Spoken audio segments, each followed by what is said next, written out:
Shalom, selamat pagi Bapak Ibu Saudara-saudara. Kembali lagi kita bersama-sama untuk merenungkan kebenaran firman Tuhan sebelum kita melangkah pada pagi hari ini. Mari kita berdoa. Segala pujian syukur kami naikkan ke hadirat-Mu ya Bapa, atas kasih karunia-Mu yang selalu baru tiap hari.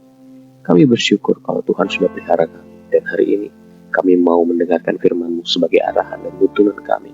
Terpujilah nama-Mu Tuhan Yesus. Berkatilah kami Roh Kudus. Haleluya. Amin. Bapak Ibu Saudara-saudara, pagi hari ini kebenaran firman Tuhan kita berjudul pengorbanan terbesar dalam kasih. Ayat firman Tuhan terambil dalam Yohanes 15 ayat 13. Firman Tuhan berbunyi demikian. Tidak ada kasih yang lebih besar daripada kasih seorang yang memberikan nyawanya untuk sahabat-sahabat. Ya, Bapak Ibu Saudara-saudara, kasih sejati bukan hanya sekedar kata-kata, tapi tindakan nyata. Banyak orang berbicara tentang kasih, tetapi tidak semua siap untuk berkorban demi orang lain. Yesus menunjukkan kasih yang paling besar dengan memberikan nyawanya bagi kita. Kasihnya bukan kasih yang biasa, tapi kasih yang rela berkorban hingga titik darah penghabisan. Apa yang dapat kita pelajari tentang pengorbanan terbesar dalam kasih, yaitu pengorbanan yang melalui Yesus. Yang pertama adalah Yesus teladan kasih yang berkorban. Dalam ayat tadi, Yesus berbicara tentang kasih yang sejati. Kasih yang tidak egois, tidak mencari keuntungan diri sendiri. Dia membuktikan kasihnya dengan mati di kayu salib demi kita, manusia yang berdosa. Dalam Roma 5 ayat 8 dikatakan akan tetapi Allah menunjukkan kasihnya kepada kita, oleh karena Kristus telah mati untuk kita ketika kita masih berdosa. Kasih Kristus bukan berdasarkan perbuatan kita, tapi karena anugerahnya ia mengorbankan dirinya, bukan hanya untuk orang yang baik, tapi juga bagi mereka yang menolak dan menyalibkan. Kemudian yang kedua adalah pengorbanan dalam kasih sehari-hari.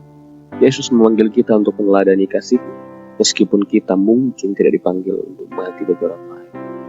Kita tetap bisa menunjukkan kasih yang berkorban melalui tindakan sehari-hari, dengan cara mengampuni mereka yang menyakiti kita, menolong orang lain tanpa mengharapkan belas kasihan atau balasan, mengutamakan kepentingan sesama di atas kepentingan diri sendiri.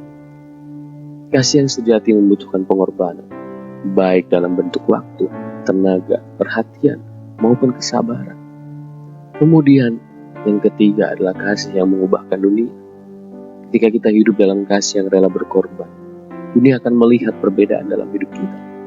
Kasih Kristus melalui kita dapat menjadi kesaksian yang membawa orang lain kepadanya.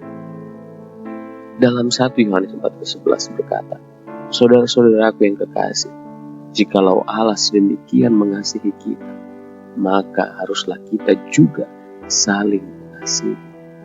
Jika kita telah menerima kasih Kristus yang besar, kita juga dipanggil untuk membagikannya kepada orang lain. Apakah saudara sudah menunjukkan kasih yang rela berkorban dalam hidupmu? Atau bagaimana engkau bisa lebih mengutamakan kepentingan orang lain di atas kepentinganmu sendiri?